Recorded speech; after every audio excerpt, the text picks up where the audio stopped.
Olá, gente. Vamos para mais um Mulheres Negras na extensão da UFSB. Hoje com a querida Keua Poema. Olá, Alana. Sempre presente, né? Vamos esperar a Keua entrar. Olá, Célia, Ana Clara. Legal. Então hoje, a entrevista de sexta-feira, Sextou com Keua Poema. Agora a gente vai ficar nesse ritmo todas as quartas e sextas. Mulheres Negras na extensão da UFSB. Eu acho que eu vou convidar a Kil. Saudade também, Lana. Estou acompanhando você, viu, nas suas produções. Vamos convidar a Kil.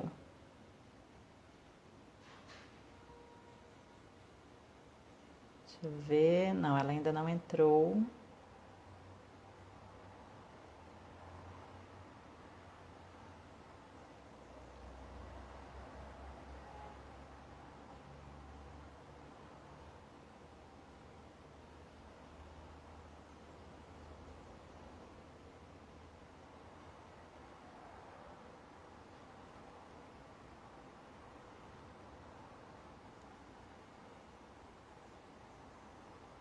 Olá, olá para quem está entrando.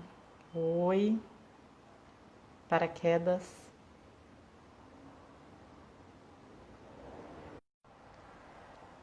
Olá, que eu entrou. Vamos convidá-la.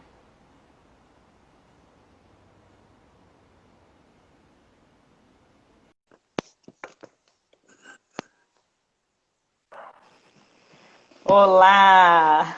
Oi, Alessandra. Estava Tudo aqui meio bom? preocupada com as contas.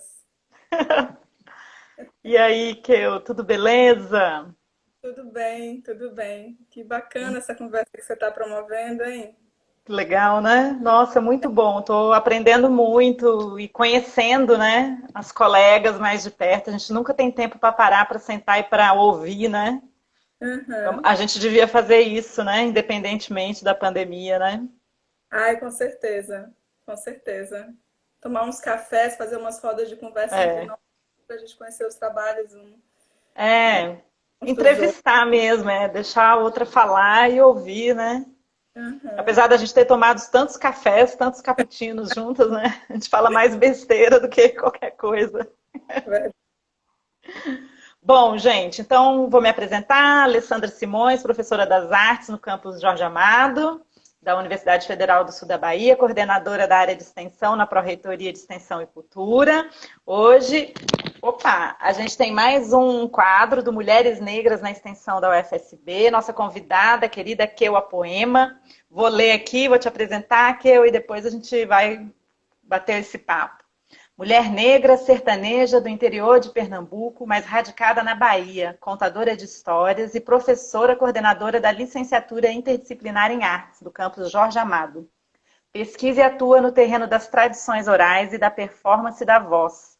Atualmente empreende 2 projetos de extensão, o coletivo Roxinol e Paraquedas 19, é isso? É 19? É. Paraquedas 19. Eu vou até colocar o seu site, gente, porque o site da Keu é muito, muito gostoso de ver.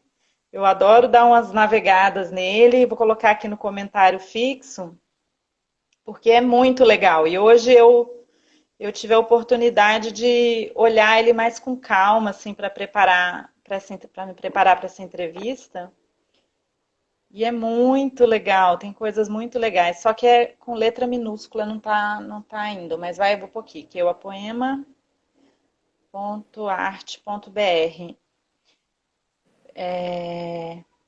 Vamos torcer para a conexão nos ajudar. Não é E sempre uma aí, questão de ilhéus, né? é uma, é, eu acho que o Instagram ele puxa mais, sabe? A gente está acostumado com as reuniões no Meet, no Zoom, nas outras plataformas da UFSB mesmo, mas eu acho que o Instagram ele dá mais uma puxada mesmo.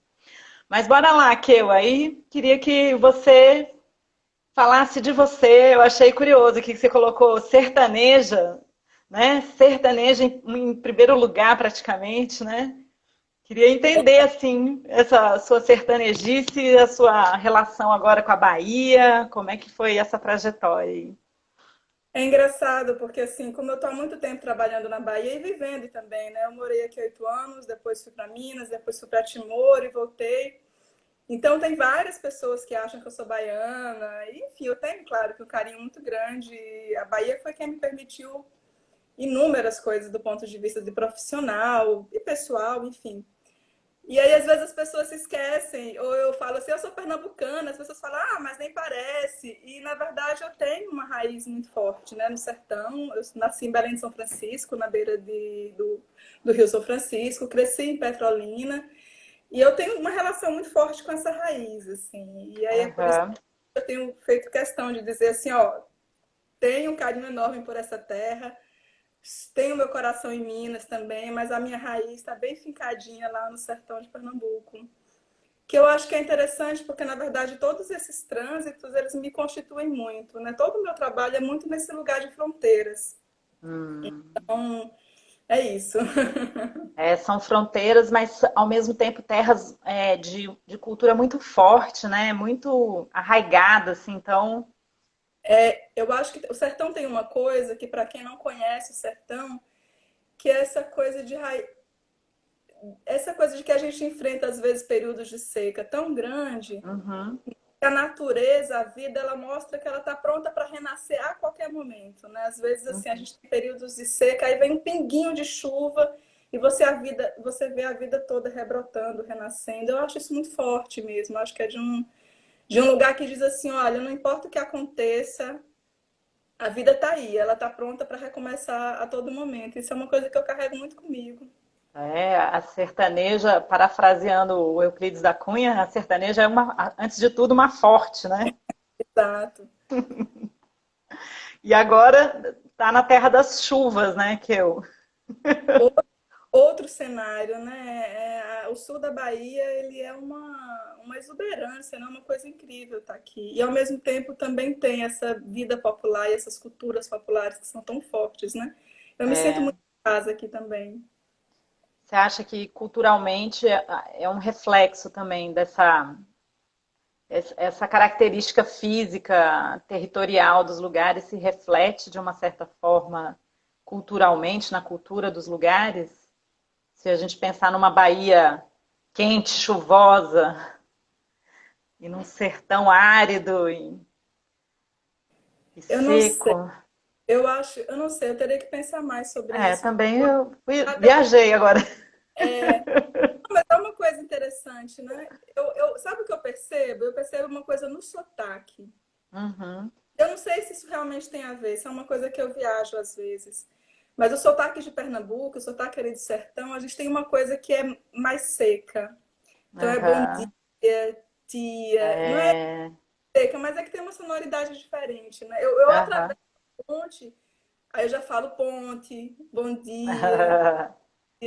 Aí parece que chega mais na costa, parece que suaviza mais ou fica mais chiado.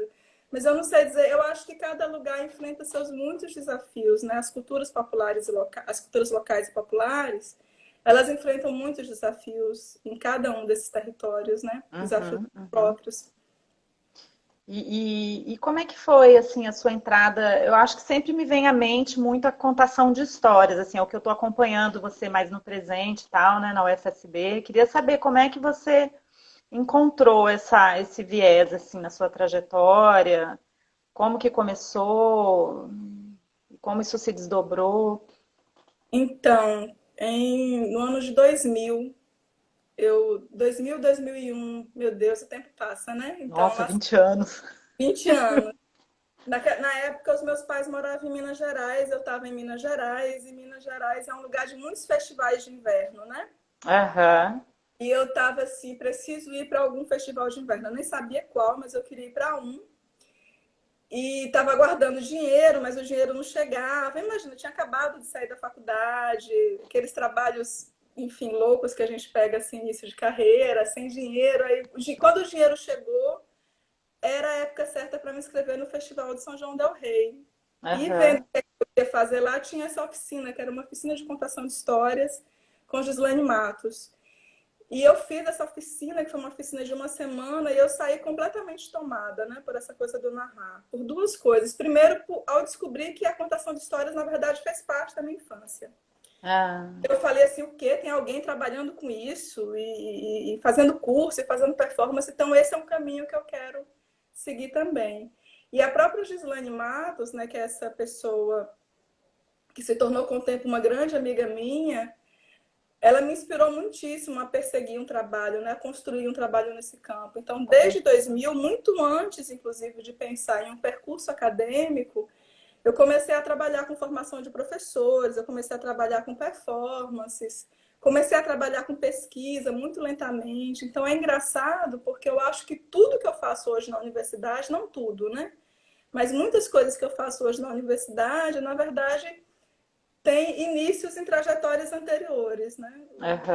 O próprio coletivo, a minha própria pesquisa de mestrado e de doutorado, o coletivo Rochinol, o trabalho acadêmico que eu fiz em Timor-Leste também, né? Lá também eu estava de um grupo de contadores de histórias. Então é isso, é uma trajetória de 20 anos em que eu venho pensando performance, esses repertórios tradicionais. Enfim, é uma caminhada que constitui muito quem eu sou. Por isso que hoje, inclusive, todas as vezes que eu me apresento, eu faço questão de dizer que eu sou professora e contadora de histórias. Ah, legal. E quem é meu aluno sabe disso. Eu não dou uma aula, eu não dou um curso, um componente sem trazer, né, esse elemento das narrativas para a sala de aula. Ah, que legal.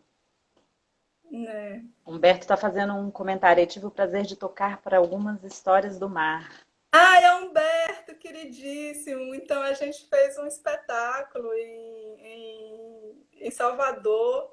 Quando que foi? Acho que foi 2011.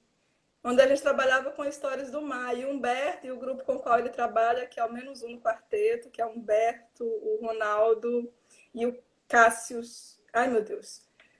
O Roberto, eles participaram dessa construção, foi super bonito. Sou doida para trabalhar com vocês de novo, gente, inclusive. Tá entrando umas pessoas muito queridas aí, gente. Ó, também alguém, Luísa, querida Keu, minha parceira na caminhada com a juventude rural, início das discussões sobre raça e violências. Eu andei muito, rapaz. Luciana, querida, e várias pessoas. Que legal.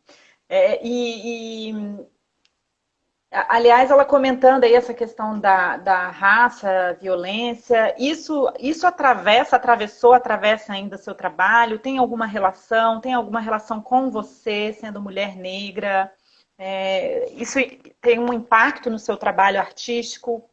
Se revela de alguma forma? Já se revelou? Aqui na Bahia, isso de alguma forma te influencia mais, te impacta mais o seu trabalho? Eu acho que a primeira coisa que a gente precisa falar, que não diz tanto com relação ao trabalho, mas diz esse lugar que eu ocupo, é o tempo todo me perceber como mulher negra nos espaços por onde eu circulo, né? Isso para mim foi um processo de construção, não foi uma coisa dada desde a vida inteira, né? Esse sertão que eu moro é um sertão em que essas questões, por vezes, elas são muito invisibilizadas ainda no dia de hoje. Então, mesmo quando eu me lembro de minha infância, né, que eu me lembro de situações de racismo pelas quais eu passei, as coisas eram muito veladas, não se falava o nome. Então, assim, e eu sou uma pessoa que eu sou filha de servidores públicos, então eu tive condições, ainda criança, de frequentar alguns espaços como escola privada e essas coisas, né? E para mim foi um processo eu ir percebendo. Eu demorei muito tempo. Eu acho que foi mais quando eu comecei a trabalhar, inclusive, com a Luísa, e quando eu comecei a morar em Salvador, quando a questão racial começou a ser um tema que começou a vir para mim o tempo todo, que eu comecei a olhar para o meu corpo político. Né? Porque uma coisa era perceber as situações de racismo, eu me sentir incomodada, eu me sentir sem resposta em alguns momentos. Uma outra coisa foi começar a perceber, de fato, esse meu corpo como um lugar de política. Isso foi um processo mais tardio na minha vida, ali por volta dos 20, 25 anos, quando eu comecei a trabalhar com as ONGs.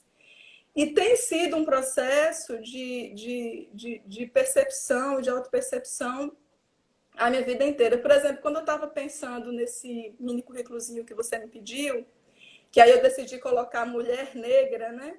Aham. Fiquei pensando numa situação que eu passei na universidade, onde eu fiz doutorado há 2, 3 anos atrás, em que uma colega minha virou para mim e assustada, em algum momento em que eu disse eu sou negra, ela virou para mim e falou assim, mas você não é negra. E ela chegou a comparar a pele dela com a minha, ela sendo uma mulher É. branca.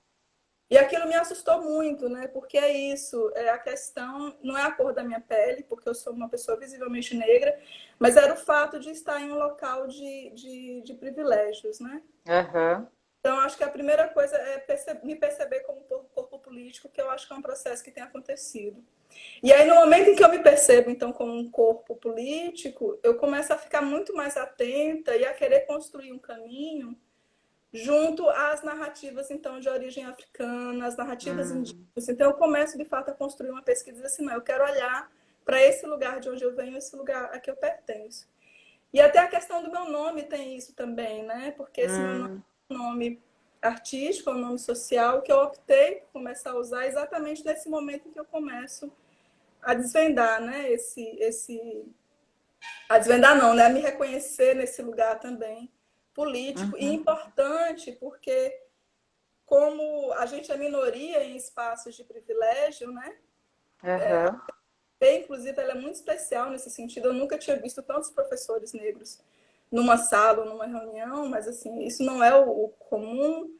Eu comecei a assumir isso como um lugar de responsabilidade também, né? É. Então, isso influenciou meu discurso mudou e amadureceu, isso influenciou os meus repertórios, né? Eu comecei a enveredar por outros caminhos, estética, a minha presença em sala de aula, enfim, trouxe um outro universo mesmo. E aí, Aham. quando eu decidi colocar mulher negra, foi muito nesse sentido, inclusive, de dizer que eu reconheço o lugar político que eu ocupo, que o meu corpo ocupa, inclusive no meu trabalho, inclusive especialmente no meu trabalho. Legal. E o Keu, a poema, é o de onde, assim, o seu nome artístico, então? Então, o Keu é engraçado porque até uma prima minha que está aqui, ela sempre me chamou de Keu, ela era a única pessoa na família que me chamava de Keu. E aí um dia eu estava assim, porque o meu nome de batismo é Kelly, né, Uhum. que é um nome americano, estrangeiro. É. Um dia eu falei assim, nossa, mas o jeito que Kátia me chama, que é um jeito bem de construir apelido na Bahia, né? Aham. Pedro vira Peu, Raquel vira Keu também, Kelly vira Keu. Aí eu falei, nossa, mas soa tão bem que eu acho que tem essa sonoridade assim africana que eu assumi. E o Apoema veio como um presente, assim, me deram de presente esse nome, e aí quando eu fui pesquisar eu descobri que era um nome indígena, né, e que significa aquele que vê longe. Então, assim, eu pensei, olha aí, eu acho que esse é um bom objetivo de Que vida, né, legal. enxergar, assim, um pouco além do que está visível para nós. E aí eu assumi que é o Apoema, e foi um processo também, porque eu usei pela primeira vez que é o Apoema em 2004. Uhum. Mas no início era meio louco, assim, porque eu falava, não, tá, para a vida artística é que eu apoema, mas para a vida dos trabalhos, né, chamados, enfim, Hum. era Kelly. Aí teve uma hora que eu falei, não, é que eu apoema e essa é a minha trajetória que eu quero construir agora, enfim. Então, Então deve ter deve ser um marco, né, na sua trajetória, porque a relação do afeto no trabalho é fundamental, né? A gente acho que tem momentos da vida que a gente está meio distante de si mesma e a gente acha que são coisas separadas, né? E que na isso, verdade a nossa grande missão é unir tudo, né?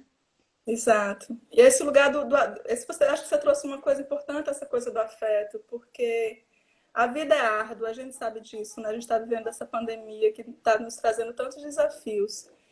Então, se a gente pelo menos não está vinculado ao lugar da nossa alma, né, ao lugar do nosso coração, ao lugar do nosso afeto, fica tudo tão mais difícil, né? É, exatamente. Agora é nosso refúgio é a nossa alma, né? Nosso isolamento tem que ser um isolamento na alma, né? Tem uma coisa lindíssima. Eu adoro entrar no seu site para ler um negócio que tem bem na entrada, porque já que a gente falou nisso, eu ia deixar para o final, mas você fala ali, a casa é a chegada, um abrigo, braços abertos, local de guarda, de encontros, de conversa, de histórias, um espaço de quem sou. permanentemente em construção. A casa é a história, é um instante, um continente, né? Acho isso tão pertinente, né, para esse momento que a gente está vivendo, né? Tem aquela música do ai, A Casa é Meu Próprio Lar. Esse grupo. Ai, meu Deus. Bom, depois eu me lembro, mas é isso. Eu acho que a casa é o nosso lar, nós somos a nossa casa, né? Então ter um pé firme nisso é muito importante. Ah, que lindo.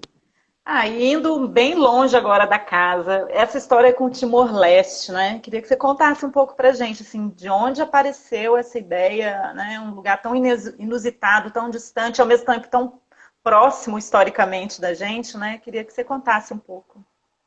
Então, quando eu estava terminando o mestrado, isso foi em 2013, eu recebi desses e-mails que chegam para a gente. O Programa de Cooperação seleciona professores para ir para Timor-Leste. Eu já conhecia um pouco de Timor-Leste, pouquíssimo, né? Mas, enfim, conhecia um pouco a história. E eu estava um pouco assim, sem saber direito que rumo que eu ia tomar. O mestrado tinha acabado, eu tinha acabado alguns projetos também ligados à performance, né? Eu tinha circulado por vários estados contando histórias, e aí eu recebi esse edital. Tentei uma primeira vez, não passei, não fui chamada, e tentei uma segunda vez, 6 meses depois eu fui chamada. Eu viajei em maio de 2014 para Timor.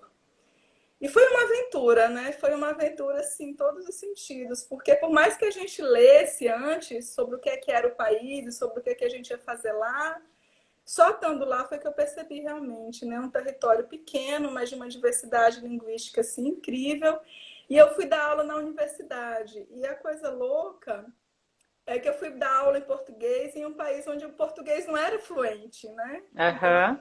que ensinar. E para mim foi um processo de aprendizado assim enorme. Como que, como que se lida com a língua, com a comunicação, como se lida com o território com tantos idiomas. E tem uma coisa curiosa, porque eu pareço timorense, né? Ah, Eu era muito confundida. Eu já fui confundida com mãe de aluno meu, assim. Eles sabiam ah, que eu sou um pouco alta, assim, sua filha, e etc, né? Então eu acabei desenvolvendo uma relação de muito afeto por Timor. E no meu campo, que é esse campo das tradições orais, o país é, assim, uma coisa impressionante, né? Porque enquanto aqui, para eu poder encontrar o meu objeto, né, que são as narrativas, os contadores de histórias, eu tinha que viajar e procurar cidades pequenas e procurar os interiores. Lá eu encontrava essa experiência oral das tradições muito por todos os lugares, sabe? E é por isso que eu aham, acabei linkando a minha pesquisa de doutorado lá, inclusive, né? aham. E o que que você descobriu, assim, com o doutorado lá, assim, quais foram os elementos, assim? Então, no doutorado, eu pesquisei sobre o mestre da tradição de Timor. Um homem que é chamado de Lianai, o senhor da palavra, aquele que é autorizado a falar. E eu pesquisei sobre os processos de aprendizagem desse mestre Aham, da tradição, né? E como que essa aprendizagem está vinculada com uma relação com o sagrado. Em Timor tudo é sagrado, né? A terra é aham. sagrada, são sagrados. Toda relação e toda vida é uma experiência sagrada. Então eu estava interessada em entender sobre os processos de aprendizagem dentro desse lugar, dentro desse território do sagrado. Foi incrível. Você sabe que eu passei 5 meses lá, inclusive exatamente antes de ser chamada para o UFSB, e eu ia para as montanhas que ficavam a 130 quilômetros mais ou menos da cidade onde eu estava morando, mas que para chegar lá eu demorava mais ou menos entre 6 a 8 horas, a 10 horas, a 12 Nossa. horas, dependendo se tinha chuva, do transporte, dependendo de uma série de coisas, né? Então era inclusive entrar em contato com uma lógica de tempo completamente diferente dessa nossa, né? Uhum. O que é você percorrer 100 quilômetros, que a gente aqui faz o quê? Em 1 hora e meia, 2 horas no máximo, e você demorar 8 horas, né? Para chegar Uhum. a 12 horas. E na montanha a gente estava, assim, numa experiência de uma natureza super exuberante, de pessoas muito vinculadas ao território, né? Então Uhum. foi uma experiência incrível. Eu fui muito bem acolhida por Timor sempre. Ah, que legal, que Você lindo. sabe que eu vou continuar a falar, eu não paro, não. Não, mas eu dá vontade de saber mais coisas, assim, essa tradição mesmo da oralidade no Timor. Você me chegou a comentar uma vez que tem alguma coisa a ver com casa também, tem a casa da palavra, como é São que é? as casas sagradas. Lá Hum, toda pessoa, ela está ligada a um grupo familiar. E uhum, cada grupo familiar tem o que eles chamam de casa sagrada, hum, que é uma entidade imaterial, porque ela existe independentemente de ter a construção. Então, eu, por exemplo, que eu posso ser de uma casa sagrada, que corresponde ao meu grupo familiar, mas ao mesmo tempo existe uma construção, que é onde eles realizam a vida, toda a vida cerimonial, onde se guardam os objetos sagrados. E são construções aparentemente simples, né, porque elas são de palha, mas ao mesmo tempo ela é toda simbólica, toda ela tem significado. Ela é dividida em aham, três partes. A primeira está ligada à ancestralidade, a segunda à relação com os humanos e o teto com a divindade. E tem uhum. duas anteninhas assim no teto, que é feminino e masculino, que é um modo de comunicação então com a espiritualidade. Enfim, Interessante. Isso é na área rural ou é em todo o Timor? as casas elas estão principalmente na área rural, mas todas as pessoas, praticamente todas as pessoas de Timor, elas estão vinculadas a uma casa sagrada. Então elas podem Aham. até morar em Dili, mas de tempos em tempos, Dili é a capital, né? Mas de tempos em tempos elas precisam ir para o interior para poder prestar reverência aos ancestrais e entrar em contato com a sua casa sagrada, com a sua família, enfim. E elas têm ligação com a contação de história, as casas sagradas? Então, é porque assim, elas têm ligação com uma coisa mais profunda, que são as narrativas de origem. São Hum, os mitos fundantes, né? Tanto de cada grupo aham, familiar como da nação. Então, eles têm essas concepções de origem da vida mesmo, né? No início havia Sol e Lua, e Sol e Lua. Aliás, o céu e a Terra, e o céu e a Terra estavam ligados por uma corda. E as pessoas podiam transitar entre um lugar e outro. ah, E aí, numa determinada época, por alguma ocasião, por alguma coisa, corta-se o vínculo entre céu e terra. E aí o céu sobe e a terra desce. Mas é muito importante porque eles falam de uma proximidade muito grande entre os espíritos e entre o mundo invisível e o mundo terreno. uhum, Né? uhum. Então, é mais do que a contação de histórias, porque diz respeito a essas narrativas de origem. Mas tem muitas histórias que a gente conta que estão também vinculadas a esse mundo mítico. Ah, que interessante. E aí, no Brasil, você já entra num panorama de uma grande coxa de retalhos, não sei, um grande mosaico, um grande. Como que é lidar assim? Como é que você não fica louca assim de querer todas as histórias de todos os lugares? Então, então nessa história, tem já alguns anos que eu decidi por um caminho, né? Hum, E esse caminho tem se relacionado muito com dois tipos de narrativas que são aquelas com as quais eu gosto mais de trabalhar. Uma são as narrativas de origem africana. E aí eu aham, tenho uma outra experiência que foi muito rica também, porque eu passei 2 meses em Burkina Faso, no oeste africano, fazendo hum. uma residência artística. Eu trouxe de lá muitos contos. Ah, que legal. Então, eu tenho um interesse por esse conto africano e eu tenho interesse pelo conto que circula muito pelas zonas rurais, que são os contos de fadas, os Hum, chamados contos maravilhosos, os contos de encantamento. Então, esse é um pouco os percursos que eu faço em termos de repertório. Então, mesmo estando, né, em meio a essa diversidade tão grande que a gente tem aqui no Brasil, a gente acaba circulando, eu acabei decidindo por esse caminho. E também, agora, eu estou mergulhando também nas histórias de orixás e nas histórias de origem de matriz africana, né? Inclusive, uhum. para a universidade que eu me propus nesse quadrimestre, que foi suspenso, dar um curso, dar um componente sobre mitologia dos orixás. Então, apesar dessa diversidade, eu estou aqui. Por exemplo, eu não me arrisco muito nos contos indígenas.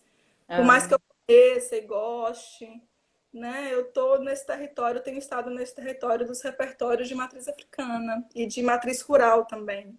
uhum, uhum. E conta pra gente então dos seus trabalhos na UFSB, na extensão, esses dois projetos, como é que tá, como é que foi? Então, A gente tem o coletivo Roxinol, que funcionou antes da pandemia, que era um grupo de contadores de histórias, que foi bacana porque meu primeiro quadrimestre na UFSB eu dei um componente de contação de histórias.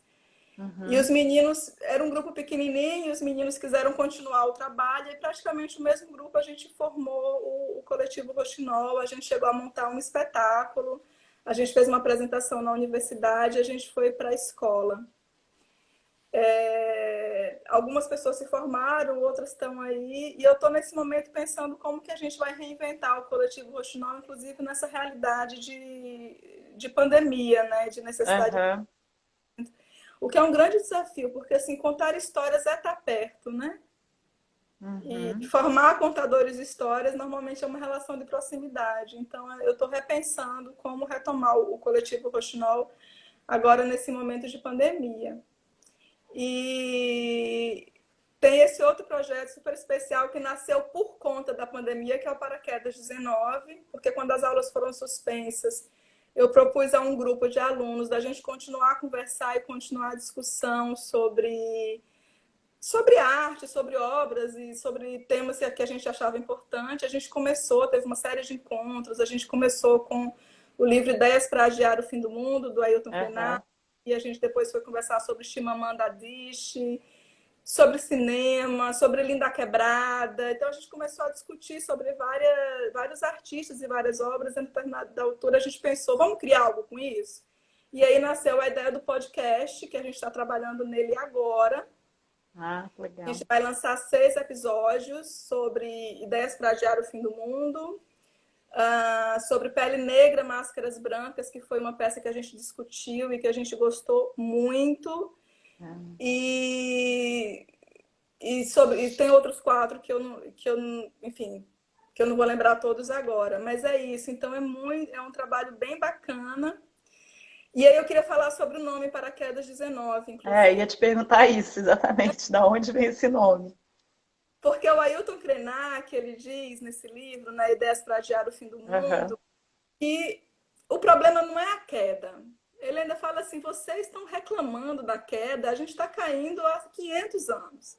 500 anos que a gente está enfrentando a opressão e a violência e a invasão. O problema não é a queda, o problema é como que a gente resiste à queda. E ele fala que uma das coisas que a gente tem que fazer é criar paraquedas, formas de alimentar a subjetividade para que a gente dê conta, né, de lidar com esses grandes desafios. Então, daí vem o paraquedas, que é esse lugar de alimentar a subjetividade, de alimentar a esperança, de conversar sobre artes. E o 19 é uma singela homenagem ao Covid-19, né? Adorei, número românico, ficou ótimo. Então é isso. E a gente espera estar lançando aí os primeiros episódios, acho que no máximo daqui a um mês a gente já vai estar lançando aí para a comunidade. Então acompanha aí o nosso Instagram que a gente vai estar lançando por lá. Que legal, que legal. Já existe o Instagram? Já existe. O Instagram é @paraquedas19 números romanos. E são quantas pessoas envolvidas? A gente está com 6 alunos, 7 alunos. Das artes, alunos das artes? Todos das artes, do BIL de Artes da UFSB. O pessoal que estava ligado ao Roxinol, o mesmo pessoal? Não. Essa é a galera que veio do componente curricular que eu estava dando quando aconteceu que legal. as aulas. Manu, Jéssica, Humberto, a Lana, que está sempre aqui assistindo as lives das Mulheres Negras, a Márcia, eu esqueci alguém, meu Deus. Jéssica e Luiz e Humberto. Que massa, que legal, que legal. Uma coisa muito legal, eu estava até conversando com eles outro dia, que assim, religiosamente, uma vez por semana a gente tem se encontrado, desde que a pandemia começou. E a Josefa também, agora, Humberto, falei de Humberto tá aí. Desde que a pandemia começou, a gente tem se encontrado. E a Josefa chegou, ela se juntou ao grupo recentemente também, assim, uma pessoa muito querida e que está aí, nos contribuindo com os conteúdos. É muito legal, dá muita alegria no coração, cada encontro novo. Tem uns comentários aqui, tem bastante gente falando. O fogo pagou, o fogo pagou. Volte para É a Jacobina. Jovina, pessoa querida. Quem mais? Deixa eu ver. Minha tia, Josefa e Humberto estão aí também. Ai, várias pessoas muito queridas, gente. Que bom. Ai, que legal. Não, sua trajetória é muito encantadora, que eu acho que essa coisa de você ter andado tanto pelo mundo, assim, né? Essa experiência no Timor, na África, são bastante encantadoras, né? Agora, você chegou a trabalhar em escola, né? Na educação básica. Você ainda tem interesse em algum uso específico da contação de histórias num cenário pedagógico, de ensino e aprendizagem, ou agora é uma coisa mais artística, ou não tem como separar uma da outra?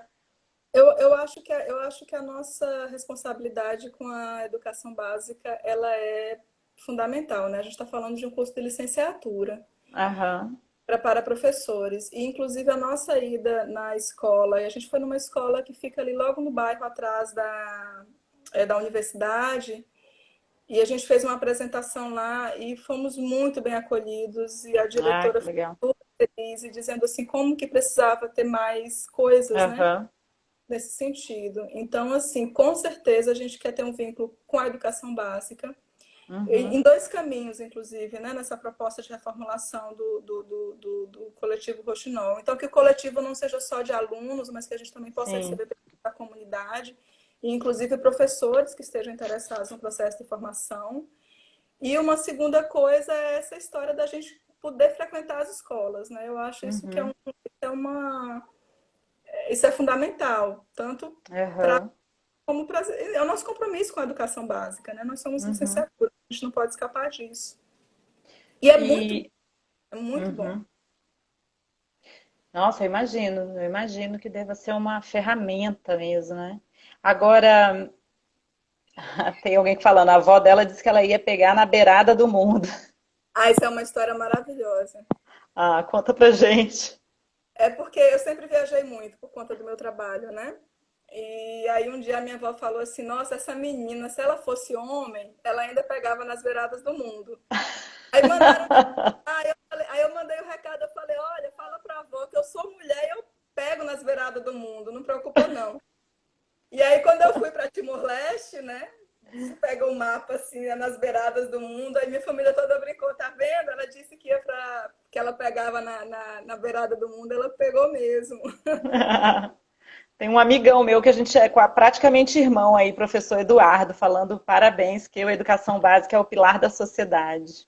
Ai, com certeza. Também, outra pessoa, educação básica e ensino médio são relevantes. É básico, Inclusive, eu é, tenho uma responsabilidade, né? Eu acho que isso é aham. fundamental.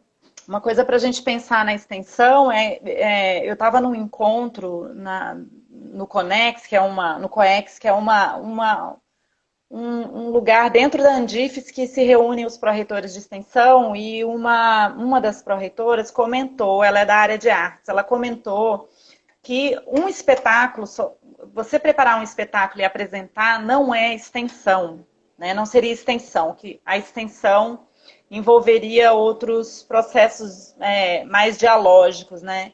Então eu imagino, isso me impactou bastante, porque eu mesmo tenho, né, o trabalho de palhaçaria que no início eu me centrei muito na parte da criação, né? Da criação poética, da criação de personagem, de investigação de linguagem. Então, aí eu comecei a investigar esses outros caminhos, né? Você acha que com a contação de histórias também é possível, de repente, numa escola que seja, numa comunidade, ali tá um arcabouço, né? Com certeza, porque são vários caminhos, né? Uhum, Pensar que essa própria comunidade, sobretudo aqui no sul da Bahia, que é tão rico, ele é fonte de narrativas, né? Fonte de uhum, narrativas, é fonte de encontro com outros contadores de histórias, com o que a gente chama de contadores de histórias tradicionais, né? Que são os avós, as avós e tal. Então, assim, eu acho que a contação de histórias a gente tem um vínculo direto com a comunidade. Assim, aham, eu não vejo outro caminho. Tanto no uhum, sentido de pesquisa, como de criação, como de diálogo. Então, é um espaço, é um caminho que ele já é estabelecido. Sabe o que eu estava pensando antes de vir para cá? Inclusive Hum. para essa conversa? É que, por exemplo, parte importante dos meus projetos, eles são todos de diálogo com a comunidade. Aham. Dois dos meus projetos mais importantes, um inclusive que foi em Jacobina, tem algumas pessoas queridas aqui, a Cláudia Vasconcelos, a Aurivone, eu não sei se entrou mais alguém, que são dessa região de Jacobina. Eu fiz um trabalho lá junto com outros colegas contadores de histórias, o Tony Edson, a Ana Luísa Reis, onde a gente ia para a comunidade, a gente identificava quem contava histórias ali, a gente fazia o Ah, que registro legal. e depois a gente promovia um espetáculo na praça, junto com esses contadores de histórias e conosco. Então, o intercâmbio é uma parte básica da contação de histórias, ela é central. Aham. E aí eu estava até pensando que, gente, eu estou me propondo a fazer na universidade uma coisa que já tem uma raiz no trabalho anterior, sabe? Aham. E envolve a comunidade, que é intercâmbio e que é extensão, sem dúvida. Ah, que legal. Ah, e você não quer contar uma história pra gente que eu. Contar uma história? Ah, Antes- deixa eu contar uma história que eu gosto muito. Você sabe que eu falei dos repertórios, que eu gosto muito dos repertórios rurais, africanos, mas também eu gosto muito dos repertórios de contos filosóficos. E tem uma história que eu acho que eu já contei para os meus alunos, e quem me conhece já me ouviu contando essa história, mas eu acho que vale sempre a pena contar, que ela fala de um rei. Um rei que certa vez ele decidiu visitar o país dele, porque ele queria saber como as pessoas estavam. E ele foi andando de território em território, conversando com um, conversando com outro, conversando com um, conversando com outro, até que ele chegou numa fazenda. E essa fazenda, ela tinha uma coisa especial, ela tinha uma plantação de uvas, mas não era qualquer tipo de uva, era uma uva que só ia dar a sua primeira safra dali a 30 anos. Aquela era uma época em que as pessoas não viviam muito. E aí ele ficou muito intrigado com aquilo, ele chamou o fazendeiro e perguntou assim, oh, meu amigo, eu tenho certeza que você sabe, mas por que você está plantando essa uva? Se você sabe, assim como eu, que provavelmente quando vier a primeira safra, você não vai estar mais vivo, assim como eu. E o fazendeiro olhou para ele e disse assim, Vossa Majestade, o senhor tem toda a razão, mas eu planto porque eu digo ao senhor que essa uva é uma das coisas mais saborosas que há na face da terra. E eu planto para que pelo menos os meus filhos e os meus netos possam comer dela. O rei ficou tão satisfeito em ouvir aquilo, achou aquele homem tão sábio e disse assim, pois meu amigo, se daqui a 30 anos você estiver vivo e eu também, faço questão que me leve algumas dessas uvas lá até meu castelo. Trato feito, ele foi embora, o fazendeiro voltou a cuidar das uvas. Dali a 30 anos, por graça do universo, por graças do universo, estavam ambos vivos. Primeira coisa que o fazendeiro fez foi botar assim, um tanto de uva em 2 cestinhas, botou no burrico e foi para o castelo. Quando chegou lá, que o rei ficou sabendo, o rei também já muito velho, né? Mas quando ele ficou sabendo que era aquele fazendeiro e aquelas uvas, aí ele convidou para entrar, e aí eles conversaram, coisas que só pessoas muito velhas têm para conversar entre si. O rei experimentou as uvas, que era de fato assim uma coisa maravilhosa. E antes que o fazendeiro fosse embora, o rei pediu para que o vizir enchesse aquelas mesmas 2 cestas que o fazendeiro havia trazido com uvas, com ouro. E voltou o fazendeiro com uma boa fortuna para casa. E logo correu pelo país inteiro que o rei andava trocando uva por ouro. E aí, dali a alguns dias, apareceu uma velha assim, bem mexeriqueira, e ela falou assim, mas se esse rei é justo, como dizem, ele vai ter que trocar as minhas uvas por ouro também. Só que as uvas dela eram umas merrecas que davam ali 6 meses. Ela encheu logo 4 cestas. E ela foi até o rei e disse, Vossa Majestade, estou aqui, quero o meu ouro. O rei experimentou uma das uvas. E era aquela uva aguada, sabe? Uva de agrotóxico. Era uma uva que não tinha nem... Enfim, o rei ficou tão furioso que na mesma hora ele ordenou que prendessem aquela velha até que ela tivesse comido cada uma das uvas que ela havia trazido. E logo, logo correu pelo país inteiro que o rei era injusto, porque para uns ele dava ouro e para outros ele dava castigo. Mas não sabiam aquelas pessoas o que nós sabemos. Quem levou ouro para casa é porque plantou, cultivou uvas muito especiais durante 30 longos anos. Assim somos nós, como educadores e artistas, né? Tudo que a gente Ah, que lindo. É no longo.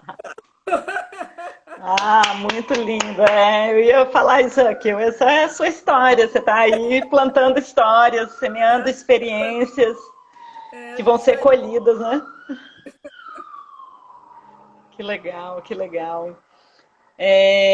Poxa, muitas coisas que eu gostaria de conversar com você, mas eu tenho medo do Instagram fazer a gente cair. Então, antes de eu falar, se você quer falar alguma coisa que você só quer falar, que eu não perguntei, eu achei uma coisa maravilhosa lá no seu site, na parte do blog, eu acho, que você fala, temos mania de explicação. Nossa, eu achei aquilo fantástico, nunca parei muito para pensar. Você até cita a Adriana Falcão, né? Ela fala que não do modo poético de Adriana Falcão, cujas definições de palavras são, em verdade, brincadeiras com os sentidos. Em vez de desnudá-las para nós, ela nos oferece imagens. É assim que anuncia, por exemplo, que solidão é uma ilha com saudade de barco. Nossa, eu É, achei isso muito bonito. é lindo, né? A Adriana Falcão é maravilhosa nesse texto dela. As histórias têm esse poder aí de curar a gente pela poesia mesmo, né? Não tem explicação que dê. A graça não tem explicação, né? A graça é não ter explicação, a graça é suscitar o nosso imaginário, né? Eu, às vezes, me contaram uma história recentemente que, quando terminaram de contar, eu tava com lágrimas assim nos olhos. E se você me perguntasse por que que eu estava com lágrimas nos olhos, eu não saberia dizer. Mas é isso, né? A história, ela fala um lado nosso que não é o dessa razão, dessa racionalidade que a gente lida com ela o tempo todo, né? Ela fala uma outra dimensão, Aham. há uma dimensão do símbolo, há uma dimensão do sonho. A gente fala tão pouco em sonhos hoje. É. E eu acho tão interessante. Ontem eu estava assistindo a um encontro entre lideranças indígenas, falando da espiritualidade indígena, Aham. que são nossos povos tradicionais, né? Você sabe que, inclusive, recentemente eu descobri que, possivelmente, porque eu tive uma bisavó indígena e eu nunca soube que a etnia era dela, né? É. Essa memória que se perdeu na família. E recentemente eu tive uma pista de que possivelmente ela era Pancararu, Uhum. que é uma grande comunidade indígena que tem ali no sertão de Pernambuco, né? E eu fiquei feliz em saber disso. Essa é engraçado, esse desejo que a gente tem, né, de vínculo com uma ancestralidade. E esses povos, eles falam dessas coisas que a gente não fala mais, né? Do sonho, Uhum. da imaginação, da relação com a natureza. E as histórias têm isso. Uhum. Uhum. Ah, que E legal. você não precisa ficar explicando, esmiuçando. Eu costumo dizer assim, olha, a gente dá um conselho para um menino, o menino entra... Eu vou contar um caso rapidinho. Aham. Você fala assim, menino, quieta, fica quieto, né? E o menino não quieta. E aí, uma vez eu fui para uma sala de aula, um trabalho de estágio com os alunos meus, e os meninos estavam correndo de um lado para o outro, eles estavam assim, né, numa danada, Horrorosa. uma empolvorosa. E aí eu comecei a contar uma história. E eu comecei a contar uma história de menino danado, né? Porque se o menino é danado, a gente tem que contar a história de menino danado. E aí eu comecei a contar uma história porque uma vez, João Giló, pererê, parará, quando eu vi, teve um menino que estava correndo no meio da sala e ele parou correndo. Do jeito que ele estava, ele parou e terminou de escutar a história. E aí, depois que terminou de escutar as histórias, aí ele conseguiu escutar as outras histórias que vieram depois. Nenhum pedido meu para ele ficar quieto, nem das outras pessoas, tinham funcionado até então. A história funcionou. Ah, que legal. É um lugar de muito poder. Uhum. Que maravilha. Muito bom, muito bom. Bom, você gostaria de falar alguma coisa que eu não perguntei, que eu? Eu queria agradecer, gente, a presença de pessoas muito queridas, assim, minha tia Bárbara, minha mãe, Que família tudo de legal. vida, né? O pessoal de Jacobina, Vônia aqui falando que é Paiaiá, descendente dos Paiaiá, a gente falando que é descendente aqui, ó, dos Pancararu, que eu acabei de mencionar. Humberto, que apareceu, né, lá desse trabalho que a gente fez, acho que 10 anos atrás, os meninos do Paraquedas 19. Eu acho que uma das coisas mais bonitas quando a gente para pensar em trajetória de vida, na verdade, são esses percursos, essas pessoas que a gente vai encontrando, né, no caminho. Uhum, uhum. Então, antes de mais nada, família, que eu acho que é o que dá base para mim. É por isso que eu gosto de falar que eu sou sertaneja. Então, eu sou filha dessas pessoas, desse lugar, né? E é isso que me alimenta todos os dias. Minha prima Maria de Jesus acabou de aparecer, Kátia também. E, ao mesmo tempo, é a partir dessa família de base que a gente vai criando outros laços mundo afora. E é esses laços que sustentam a gente, né? Inclusive, quando a gente Uhum. duvida da gente mesmo, quando a gente duvida do caminho. Aí aparece, os laços falam, olha, presta atenção, né? Então isso é muito importante. Então eu só queria mesmo agradecer a você, porque eu acho que esse espaço que você criou é muito legal. Eu assisti vários e fiquei muito Que feliz em legal. conhecer colegas e pessoas que estão fazendo trabalhos. E eu acho importante, né, a gente estar relembrando e falar dessa universidade também, que eu acho que é muito especial a UFSB nesse sentido, né? Da representatividade de pessoas negras nessa universidade, de mulheres negras, não só entre o corpo docente, entre o corpo discente. Então, eu acho que isso nos torna também um canteiro do mundo muito especial. Né? As nossas uvas que a gente está É. plantando aqui, né? Aquilo que a gente está cultivando nesse território, é muito especial. O primeiro curso de artes, né? Isso é uma outra coisa também importante. Uma área tão desvalorizada, né, e tão fundamental, a gente está percebendo agora, nessa época da pandemia.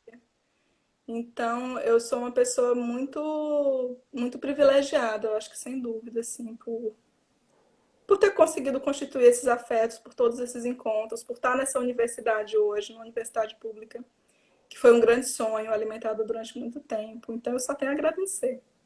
Ai, que legal. Eu que agradeço também imensamente, adorei. Nossa, queria ter, sempre quis sentar com você assim para ouvir.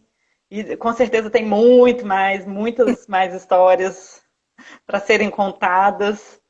Mas muito bonito isso que você falou agora no final, né? Dessa base da família e dos afetos do caminho. Eu acho que isso aí é o que fortalece a gente para a gente agora se segurar, né, nessa pandemia. Acho que de uma certa forma a gente sente essas presenças, né?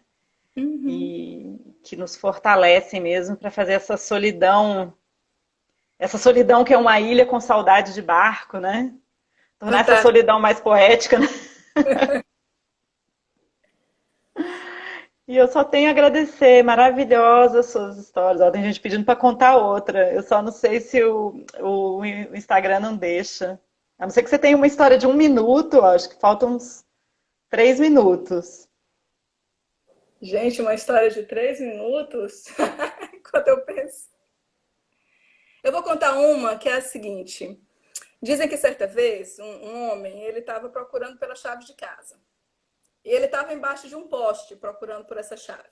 Chegou um amigo por ali e perguntou: rapaz, o que é que você está fazendo? Ele falou: não, estou aqui procurando a chave da minha casa. E o rapaz, então, foi lá e começou a procurar com ele, até que depois de um tempo ele falou: mas ô, você tem certeza que você perdeu essa chave aqui? Porque a gente já procurou por todo canto, a gente não encontrou. E ele falou: não, eu perdi lá em casa. Ué, mas o que a gente está fazendo aqui? Não, mas é porque lá não tem luz, aqui que tem.